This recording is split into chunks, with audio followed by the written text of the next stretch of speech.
there, it's Binky. I'm here today to talk about one of my favorite places that I visited, Scotland. Now I'm going to do a video series of these, but for today I'm keeping it simple. I went about a year ago. I know people are like, Scotland?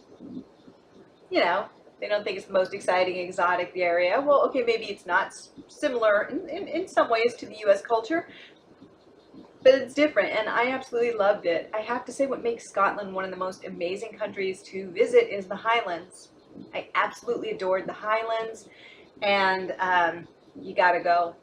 You really do. But that being said, when I was there, when you're in Scotland, you have to try something that you cannot get anywhere else, well, at least not in the US, and that, my friend, is haggis. Haggis. Yeah, no, I don't have any video of me eating it, though I have a video of me eating a lot of weird stuff, but you know, not haggis, because I was at a restaurant when I tried it and I really didn't want to pull out, the video camera and go, hey, it's just rude, so I didn't want to do it. But I did indeed try it, especially they usually serve it at breakfast time. Almost everywhere that I went, they serve it. It's more of a breakfast food, though you can have it for dinner. You can have it any time. It's haggis.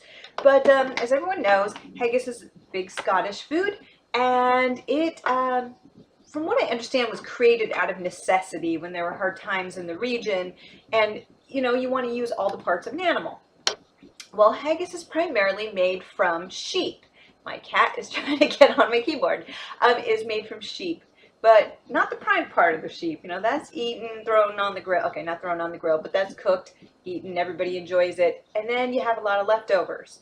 And like most parts of the world, you don't throw away the parts of an animal. I mean, it's food. So in Scotland, they decided to get a little creative, and they took, now let me remember, I think it was the heart and the liver, I think, and the lungs of the sheep. Now here's the thing, you can't, yeah, it freaks everybody out. In the US, haggis has been banned because the FDA says, hey, you know what? You can't eat lung. Everything else is fair game. For some reason, the US is against sheep lung. They feel that eating lung could be dangerous to your health, but the Scottish people have been eating it for centuries and they're okay. So take what you will with it. You can get haggis in the US, but it's not real haggis. There's her little head. Yay! You can't really get haggis in the US, not real haggis with the lung in it. So it's also then, there's oatmeal mixed into it, and some spices to make it the magic that is haggis, and they used to put it in the intestine of the sheep, wrap it up, and cook it. Well, people have moved away from putting it in the switch that, the sheep intestine, and put it in regular casings, cook it, there you go. Very common at breakfast. Our first breakfast there, they offered us a plate. Now, I'm not a vegetarian, but I only eat usually chicken or poultry and fish, but I'm like, I'll try it. It's not because of, it's just I don't like any other types of meat, so it's not like a religious thing or it's a choice basically. But I'm not a big meat eater, so, but I was gonna try it, and my friend who I was traveling with, he ordered the meat plate, the Scottish breakfast, give me everything that crawls plate, and so I'm like, I'm gonna try it. There also was blood pudding, and I have to be honest, I tried the blood pudding, and it just, yikes. If you like the irony blood taste that you used to get when you were a kid and you get a bloody nose and you'd wake up in the middle of the night, that's blood pudding for you. Throw some oats in there, cook it up, you're good to go. I didn't much care for it. Sorry guys over there in the UK, but that's just me. And but the haggis, I was actually more frightened of, and the woman who was serving it to us was like, it's great, you'll love it, give it a try. And I'm like, heck yeah. And I did, and my friend was like, it's really good. And he's like, what do you think? Because I know you don't eat much meat. And I have to say, Scotland, it was quite good. It was really, really good. You know what made it, the consistency was tasty. It's kind of like it's not a pudding. It's like one of those, they call it that, but it's not. It's kind of, it's not like a sausage. It is kind of like a sausage, but like more moist.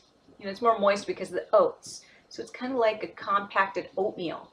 It's so strange. There's really no way to describe it. But what, if you get past the idea of what you're eating, it's not that bad. What I will say is it does have an animal smell to it because the innards of animals tend to be very animal-y, and it did have that taste. And I think that's why they do a lot of the strong spices, is to cover up the animal taste, because it did have that. I'm not gonna lie, it was very beastly, but the oats calmed it down and the spices calmed it down, and I actually ended up eating more. I actually really found it to be good. I know. And I don't eat a lot of meat. And I told the waitress that, and she was so happy. She was like, that is wonderful. She goes, you know, it really is good if you don't necessarily know what you're eating. But I knew what I was eating. And you know what? With haggis, you just have to flip your head. And I think what gets people is the fact that they're eating sheep innards. Yeah. Get past it. If you didn't know what it was, you probably wouldn't. You'd probably like it. So yeah. I hope I don't get in trouble with the feds for admitting I ate haggis while I was over in Scotland, but I think I'm okay. I think I'm okay. I don't have to move to Russia anytime soon with Snowden or anything. So, yeah. So that was haggis, and try it. When you go to Scotland, you make sure you try it. Totally worth it. And if you're a little scared, split it with your friend or a couple friends and enjoy. So until next time, get thee to Scotland. Bye.